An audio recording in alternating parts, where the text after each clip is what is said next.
Queridos irmãos e irmãs, queiram se assentar por um instante. Nessa Santa Missa tão importante para nós, a Igreja quer nos recordar 3 grandes mistérios da nossa fé.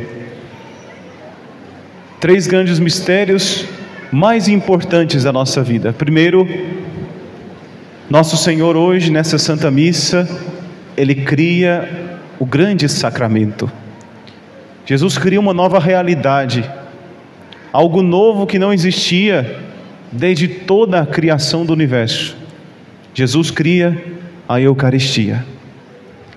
Ele se coloca, se transforma. Jesus quer fazer-se comida e bebida para nós. Por isso Ele criou esse sacramento tão maravilhoso que é o da comunhão eucarística.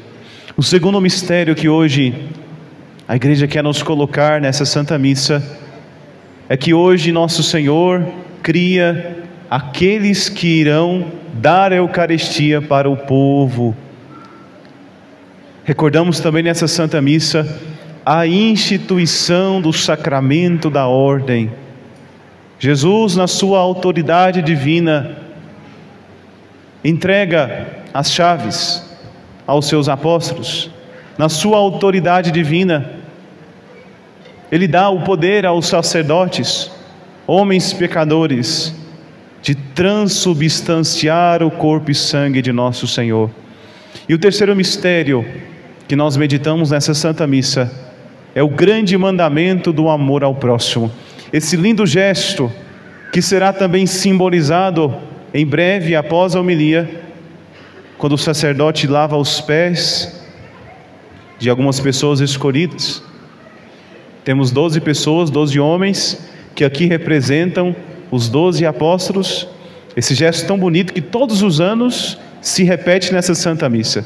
Embora seja algo facultativo, ou seja, não é obrigatório fazer, todos os sacerdotes que eu conheço, desde quando entrei para o seminário, em todas as missas de Quinta-feira Santa, fazem esse gesto que é tão bonito, que mostra a humildade de nosso Senhor, que mostra o amor de Jesus. Vamos agora fixar o nosso olhar para o primeiro mistério. Vamos falar nessa missa sobre a Eucaristia, sobre os padres e bispos e sobre o gesto de Jesus de se fazer servo e escravo, lavando os pés de nós, de cada um de nós. Irmãos, a Eucaristia de fato é o nosso maior tesouro. Se a Eucaristia não fosse o que nós cremos e o que a fé católica professa, de fato seríamos loucos.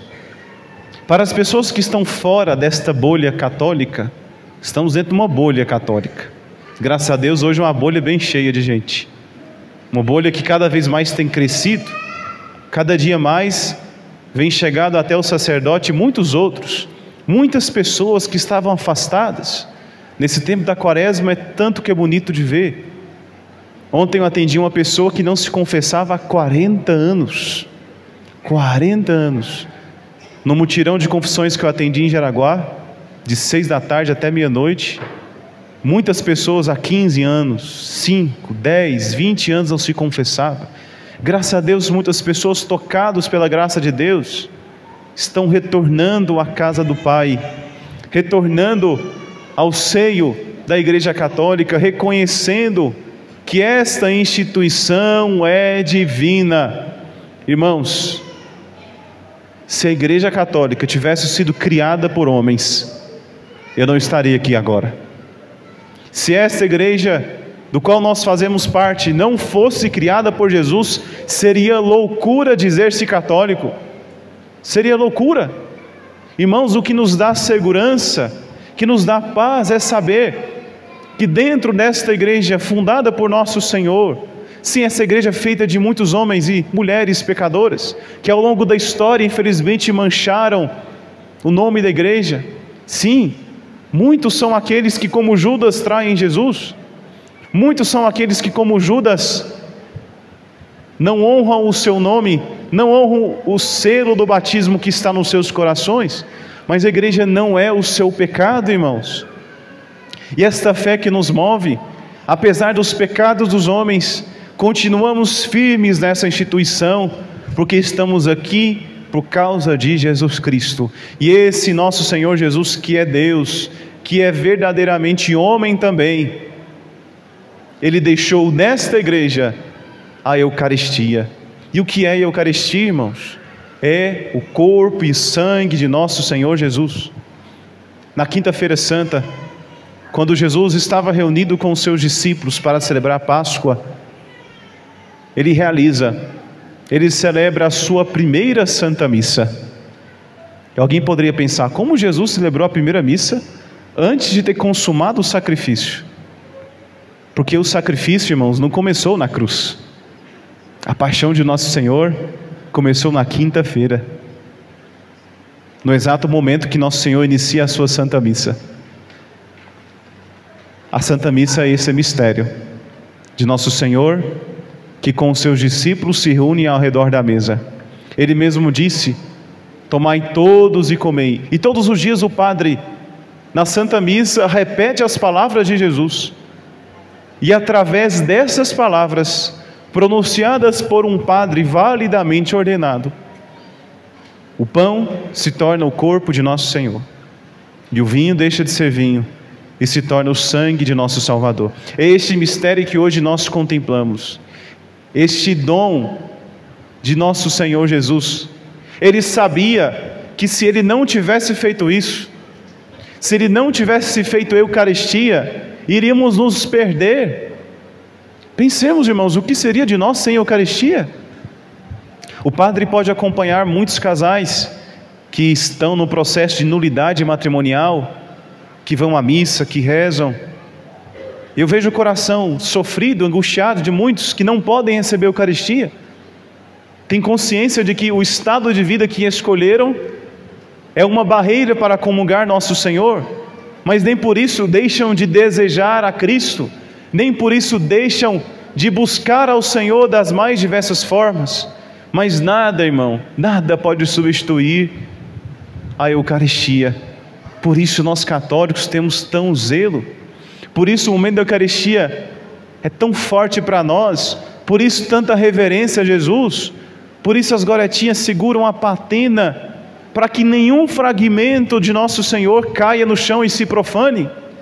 Por isso sempre vamos escutar o sacerdote dizendo a importância de analisar a consciência, e se tiver um pecado grave, não receber Jesus, porque comungar a Eucaristia no pecado mortal é cometer o mesmo pecado que Judas cometeu, o do sacrilégio, da traição. Um dos piores pecados do mundo, se é que podemos fazer uma lista, uma hierarquia de pecados maiores e menores, eu colocaria o sacrilégio um dos piores pecados, que é aquele pecado em que você sabe que não pode receber Jesus, mas por orgulho, por achar que está pronto, recebe Ele sem estar preparado. Nós temos que olhar nossa consciência, irmãos. Se estamos na graça, devemos receber Jesus, mas também não podemos cair no outro oposto. Muitas pessoas que não têm pecado mortal, não comungam Jesus porque naquele dia em específico não está se sentindo bem. Irmãos, o nosso sentimento não é o termômetro da nossa fé. O nosso sentimento não é o que nos faz comungar ou deixar de comungar Jesus. O que faz cada pessoa entrar nessa fila da comunhão é a consciência, é a razão de não ter um pecado grave no coração. É isso.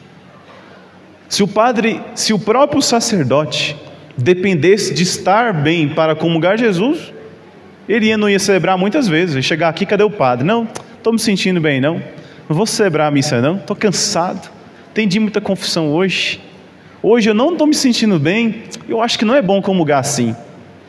Irmãos, o que nos leva a receber Jesus não é o sentimento, é a necessidade. O que seria de mim se eu não tivesse Jesus? Uma vez, quando eu estava no seminário, uma prima minha chegou dizendo: padre, eu não era padre ainda, seminarista, né? Está muito difícil ser católico. Eu estou confessando, estou comungando. Está difícil, padre. Seminarista. Aí eu disse assim: olha, está difícil recebendo Jesus mesmo. É difícil rezar o rosário, é difícil ser de Deus, é difícil nadar contra a corrente do mundo, é difícil fugir dos pecados. Sim, é difícil. É difícil mesmo comungando Jesus. Mas seria muito pior se você não estivesse recebendo. Seria muito pior se você não estivesse com a Eucaristia. Porque a Eucaristia, irmãos, nos fortalece. Por isso vocês vão ver o padre sempre falando da importância da missa dominical, e aqueles que podem, têm condições também na missa diária. A Eucaristia, quando nós descobrimos que a Eucaristia é o nosso maior tesouro, que Deus veio a este mundo para se fazer no meio de nós através da Eucaristia, o nosso desejo é de nunca se afastar dele. O nosso desejo é de estar perto de Jesus o dia inteiro. O segundo mistério que nós celebramos hoje é da instituição do sacerdócio. Os padres, esses homens pecadores, mas esses homens que nos dão a Deus. Se alguém perguntasse para que serve um padre no mundo, serve para dar Deus para as pessoas. Só isso. Só isso, né? Já é muita coisa. Como sou grato a Deus pelos padres que me acompanharam. Como sou grato a Deus quando eu tinha meus 14 anos de idade, como muitos que estão aqui. Quando eu tinha meus 14 anos de idade e eu recebi a direção espiritual de um padre que até hoje é amigo meu, que me acompanhou, que me atendeu às confissões, que me tirou as dúvidas. Como sou grato a Deus. E toda vez que, quando eu jovenzinho me confessava, eu me confessava toda semana, eu agradecia a Deus. No começo da minha conversão, eu de fato era marcado muito por essa emoção. No começo da nossa caminhada, nós somos muito emotivos. Eu chorava quando recebia Jesus, eu chorava quando me confessava, eu chorava quando lia a Sagrada Escritura. A gente fica emotivo e Deus, através disso, quer nos puxar para perto dele. É claro que a nossa vida não se resume a isso, e nem sempre teremos esse sentimento como eu senti antes, mas está tudo bem por isso. Mas Deus, no começo da minha história vocacional, me dava o dom das lágrimas. Mesmo sem eu querer, Deus colocava dentro do meu coração um sentimento de tanta gratidão, que a única forma que eu encontrava de agradecer a Deus era chorando. Muitos devem ter tido essa experiência. Quando não tem mais palavra, quando não tem mais pensamento, o que sobrava eram as lágrimas. Mas não eram lágrimas de tristeza, mas lágrimas de gratidão. Porque esse Deus tão poderoso, tão grande e imenso, se fazia tão pequeno para caber dentro do meu coração, tão cheio de misérias e pecados e egoísmo, tão cheio de imperfeições. E cada vez que eu comungava Jesus, eu percebia como é bom estar com Ele e o que eu estava perdendo antes. Porque antes de começar a ir na Santa Missa todos os dias, eu comecei a ir na missa todo dia com 14 anos de idade. Eu via o meu irmão ir para a missa todo dia e falava: para que isso? Que bitolado! Para que rezar todo dia, gente? Tá bom confessar uma vez no ano, o mutirão de confissão. Eu era o fiel do mutirão de confissão. Eu sei que tem muitos que são assim, só vai se confessar no mutirão de confissão, mas menos mal, né? Pelo menos está confessando, graças a Deus. Eu me confessava só no mutirão, comungava de qualquer jeito, não prestava atenção na missa. Meu pai chegava em casa, perguntava para mim: o que foi falado na homilia? Eu nunca sabia responder, porque eu estava distraído, pensando em tudo menos no que estava ali. Mas que quanta graça! Recordar desses momentos também é fazer brotar no coração a gratidão por Deus, por ter nos dado os padres, os sacerdotes, pelos quais temos que rezar, irmãos. Ninguém ouse levantar uma voz contra o sacerdote, seja o pior sacerdote do mundo, o mais pecador, não importa o escândalo, o pecado que você saber do sacerdote, nunca ouse abrir a sua boca para falar de um sacerdote. Pelo contrário, quando escutar um pecado do padre, coloque seu joelho no chão e reze por ele, porque você não sabe as provações que o sacerdote passa, você não sabe as tentações que um padre tem. Se você acha que tem um demônio tentando você, imagina um sacerdote que é responsável por todas essas almas.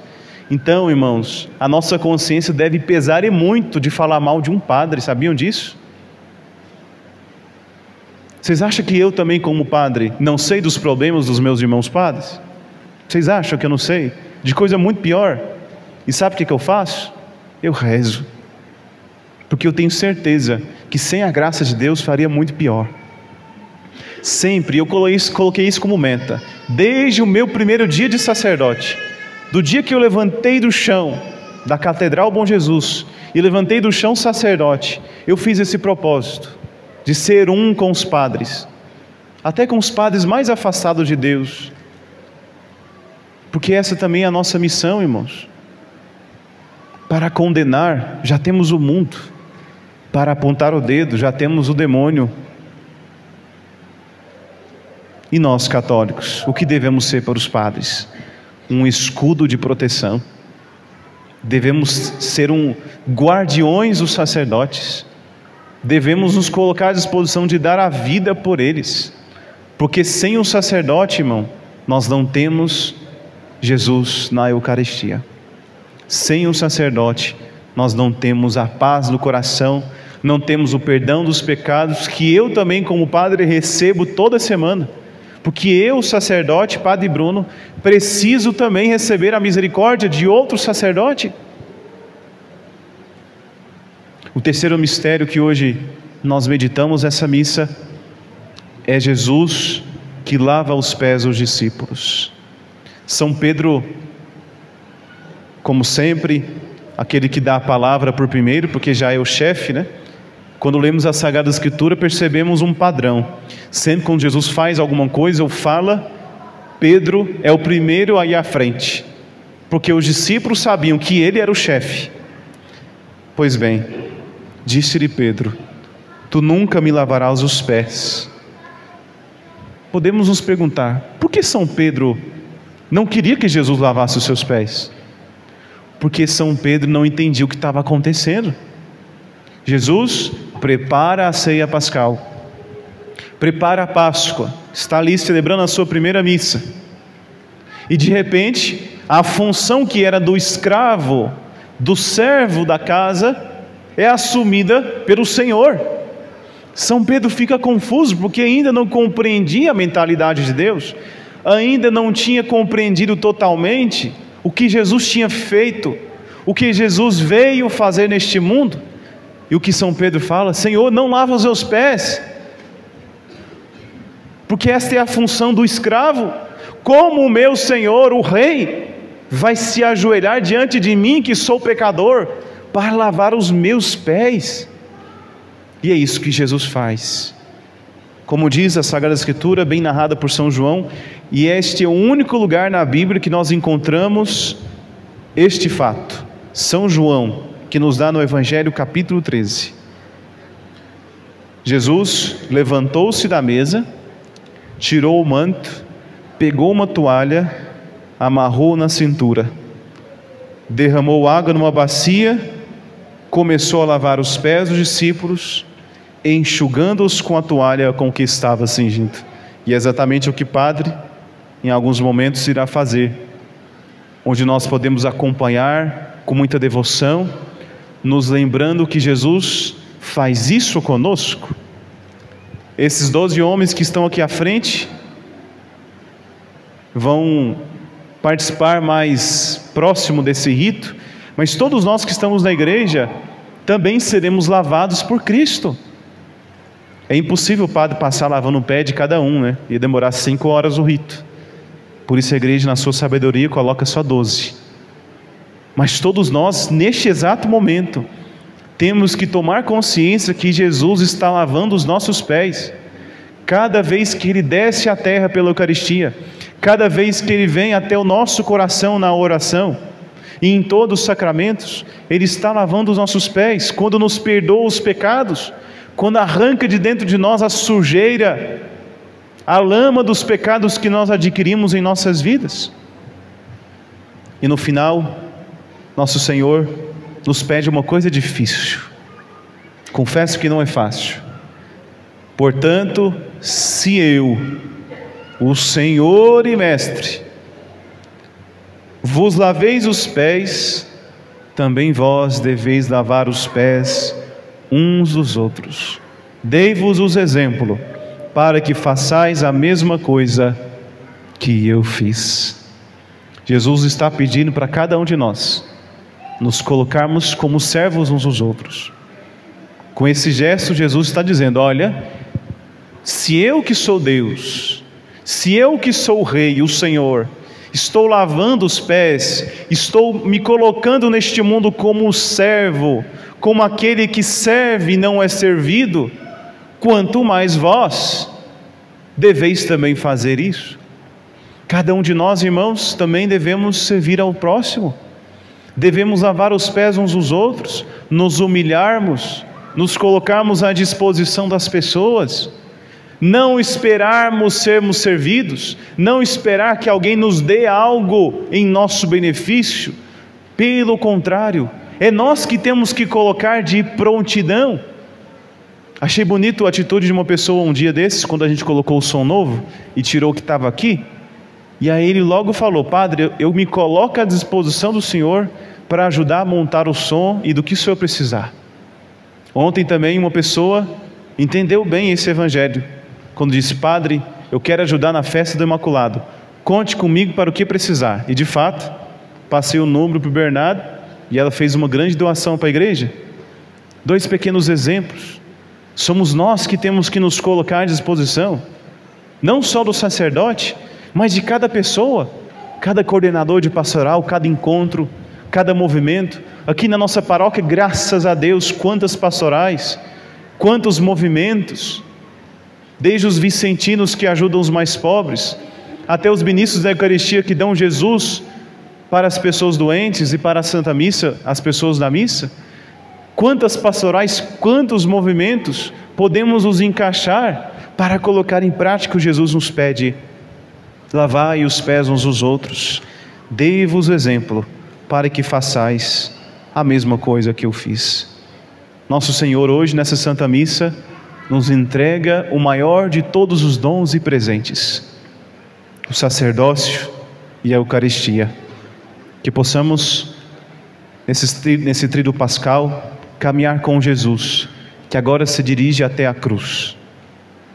No final da Santa Missa, a missa não termina com a bênção, porque a missa começa quinta-feira santa hoje e termina só no sábado. É uma continuação, por isso tríduo pascal. Ao final da missa, o sacerdote vai pegar Jesus, vai ficar desnudado o altar, vai tirar as velas, a cruz, o sacrário vai ficar vazio, e todos juntos, em procissão, vamos nos dirigir para o salão paroquial, aonde vamos cantar o tão sublime, e nosso Senhor vai ficar exposto até a celebração das 3 horas da tarde. Será um dia de penitência. Sexta-feira Santa é um dia de fazermos jejum, abstinência de carne, é um dia de oração. Somente aqueles que não têm como podem trabalhar na sexta, aqueles que não têm outro jeito, mas temos que nos esforçarmos para participarmos bem desse tríduo pascal, para que enfim, na Páscoa do Senhor, possamos de fato ressuscitar com Cristo. Louvado seja nosso Senhor Jesus Cristo.